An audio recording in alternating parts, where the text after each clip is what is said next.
अभिषेक झा, एक बात बताइए, ये प्रधानमंत्री ने कहा नॉन डिजर्विंग है, डिजर्व नहीं करते थे, लेकिन हमने उनको सीएम बना दिया।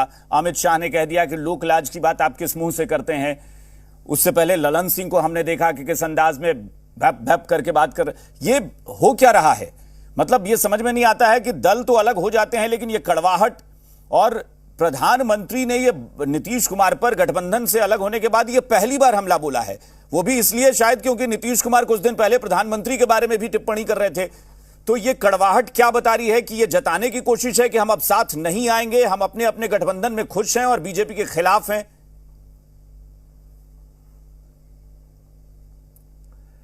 दो वाक्यों की चर्चा आपने की है। एक वाक्य है संसद भवन के अंदर, और दूसरा प्रधानमंत्री जी जो एनडीए के सांसदों से मिल रहे थे जो बिहार से आते हैं, उस बैठक की कोई ऑफिशियल कोट तो नहीं है उस बैठक की, लेकिन उसके हिसाब से जो बातें छनकर सामने आ रही है उस पर हम प्रतिक्रिया दे रहे हैं। क्योंकि संसद भवन के अंदर जिस बेबाकी के साथ हमारे राष्ट्रीय अध्यक्ष आदरणीय ललन सिंह जी ने भाजपा की कलई खोलकर रख दी है, उससे तो इनके पूरे कुनबे में बेचैनी है। भाई, किस लोकलाज की बात आप करते हैं? ललन सिंह जी ने साफ बताया है कि भ्रष्टाचार पर तो बोलने का कोई नैतिक अधिकार नहीं है भारतीय जनता पार्टी के पास। प्रधानमंत्री जी सबसे बड़े नेता है ना भारतीय जनता पार्टी के, खुले मंच से कहते हैं कि एक पार्टी है एनएससीपी और उसके नेता इतने भ्रष्ट है कि लगभग 70,000 करोड़ के घोटालों का आरोप है। मौका मिलता है सरकार में समावेश कर लेते हैं उनका। अनगिनत लोग हैं, हेमंत बिस्व शर्मा जी को मुख्यमंत्री बना देते हैं, नारायण राणे हैं, शुभेंदु अधिकारी हैं, कई ऐसे लोग हैं। जब तक भारतीय जनता पार्टी से दूर रहते हैं तब तक भ्रष्टाचारी रहते हैं, जैसे ही गलबहियां कर लेते हैं सदाचारी बन जाते हैं।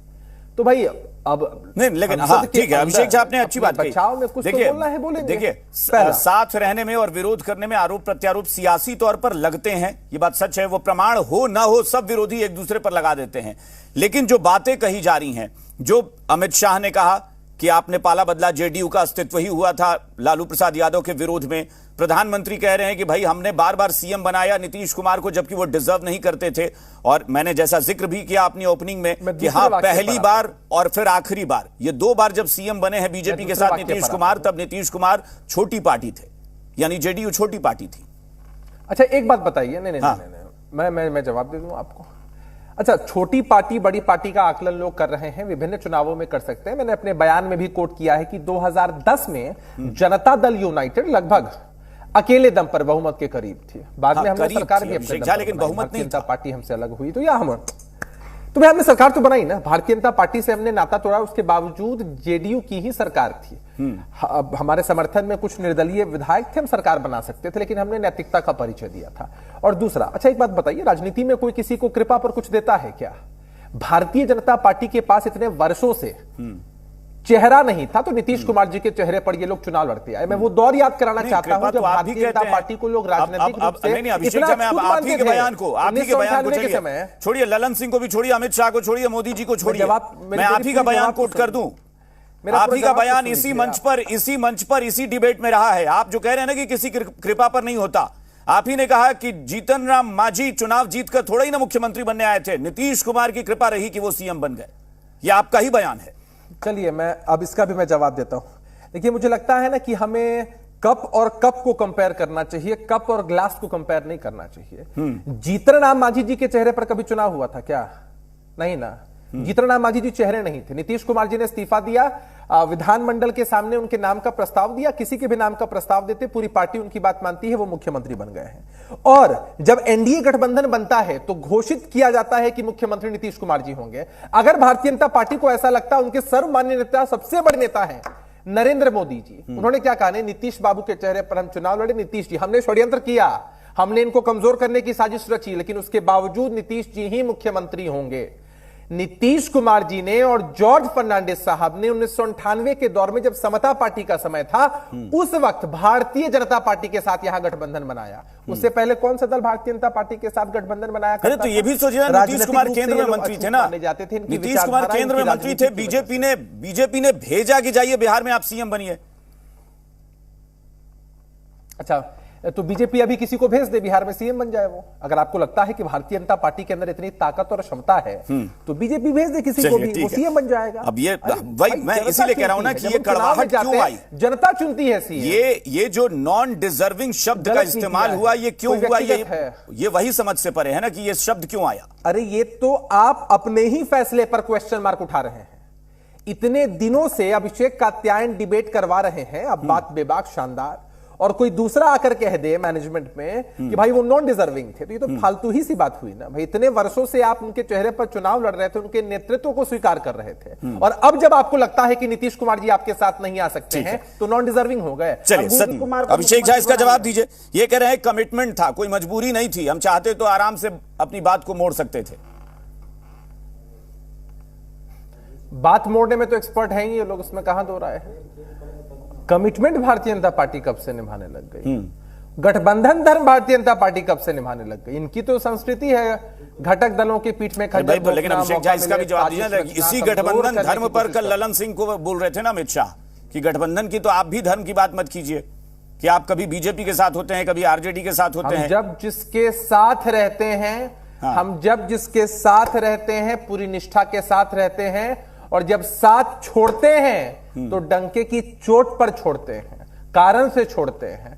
इनकी तरह नहीं है कि मुंह में राम और बगल में छुरी, जिस दल के साथ रहना है उसी के खिलाफ साजिश रचना है। तो ये उनकी संस्कृति हो सकती है। और मैं फिर कहूंगा, राजनीति में किसी को कुछ भी कृपा पर नहीं मिलता है। राजनीति में हर किसी की अपनी ताकत और क्षमता होती है, जिसके आधार पर उनकी भूमिका तय की जाती है, चाहे वो जनता तय करे, पार्टियों के अंदर तय किया जाए। मैं बार बार कहता हूं कि बिहार की सियासत में अभी अभिषेक झा एक चीज दिख रहा है कि ऐसा लग रहा है कि जैसे बीजेपी चाहती है कि बिहार की लड़ाई जो है वो त्रिकोणीय ना हो। अभिषेक झा आप देख रहे हैं ना, ये कह रहे हैं कि हाँ, ये सच है, जब तक ये लोग हमारे जेडीयू में ताकत नहीं है। देखिए अब सहयोगी भी यही बोल रहे हैं कि जेडीयू में ताकत नहीं है, क्योंकि इन सबके दिमाग में ये बैठ गया है कि अब आरजेडी और बीजेपी ही होगी। देखिए अब इंसान जिससे भय खाता है ना, उसी को इग्नोर करने का ढोंग करता है, और कोई बात नहीं है। और आपने कहा कि त्रिकोणीय नहीं होने देना चाहते हैं मसला, त्रिकोणीय है कहां? यहां तो मामला एक तरफा है। नहीं, मामला महागठबंधन के सपोर्ट में है, जनता महागठबंधन के सपोर्ट में, यानी तीन धुरी नहीं। त्रिकोणीय मतलब बीजेपी बार बार कहती है कि नीतीश कुमार सीटों का एक गुच्छा लाते हैं और उसके बल पर वो बार्गेनिंग करके सीएम बनते हैं। ये बीजेपी सम्राट चौधरी के कई बार ऐसे बयान आए हैं। देखिए हमारी सीटें कम आई इस बीते विधानसभा के चुनाव में, हम मानते हैं इस बात को, लेकिन हम जानते हैं कि उसका कारण क्या है। जो हमारे साथ थे उन्होंने ही हमारे पीठ में खंजर भोंका और लोजपा मॉडल तैयार किया, चिराग मॉडल तैयार किया, हमारी सीटें कम आई। लेकिन उसके बावजूद नीतीश कुमार जी आज सूबे के मुख्यमंत्री हैं, अपना काम भी कर रहे हैं। सिर्फ एक परिस्थिति के हिसाब से आप नीतीश कुमार जी की राजनीतिक ताकत को कम नहीं आंक सकते हैं। हमने साफ तौर पर कहा है मसला त्रिकोणीय नहीं बल्कि एक तरफा होगा, चाहे वो लोकसभा का चुनाव हो या फिर विधानसभा का चुनाव हो। और ये लोग बाकी जितने भी लोग हैं जब तक हमारे साथ रहते हैं उन्हें कानून का राज दिखाई पड़ता है, जैसे ही बाहर चले जाते हैं लगता है कि नीतीश कुमार जी कुछ दिन पहले एक बात से आपके सहमत हूं मैं कि हाँ इग्नोर नहीं किया जा सकता। मैं तो कहता हूं बार बार कि बीजेपी भले ही कितना डंके की चोट पे कहे कि नीतीश कुमार को अब साथ में नहीं लेंगे, आज नीतीश कुमार अगर बीजेपी के साथ जाना है बीजेपी पलक पावड़े बिछा देगी। ये तो सच्चाई है, क्योंकि सत्ता में रहना और सत्ता में रहने के लिए अगर कोई एक सशक्त साथी मिल जाए तो कौन नहीं चाहेगा। नहीं, भारतीय जनता पार्टी क्या चाहती नहीं चाहती उनका विषय। मैं आपको एक उदाहरण देता हूं। अभी कुछ दिन पहले स्क्रिप्ट क्या चलाई जा रही थी। देखिए नीतीश कुमार जी हर किसी को एक हिसाब से आंकते हैं, और राष्ट्रीय जनता दल जेडीयू या जो पूरा महागठबंधन का कुनबा है आपसी समन्वय के साथ चल रहा है। अभी दो डिपार्टमेंट्स में कुछ दिक्कतें सामने आई थी मीडिया के हिसाब से, वो शिक्षा विभाग हो या फिर राजस्व विभाग हो। उस वक्त नीतीश कुमार जी ने कोई फैसला लिया, फैसले पर हर किसी ने अपनी मुहर लगाई, महागठबंधन के जो भी घटक दल हैं। उस वक्त तो ये लोग कह रहे थे कि नीतीश कुमार जी अपने सामने किसी की नहीं चलने देते हैं, सबसे ताकतवर सीएम है, मजबूर कर देते हैं लोगों को।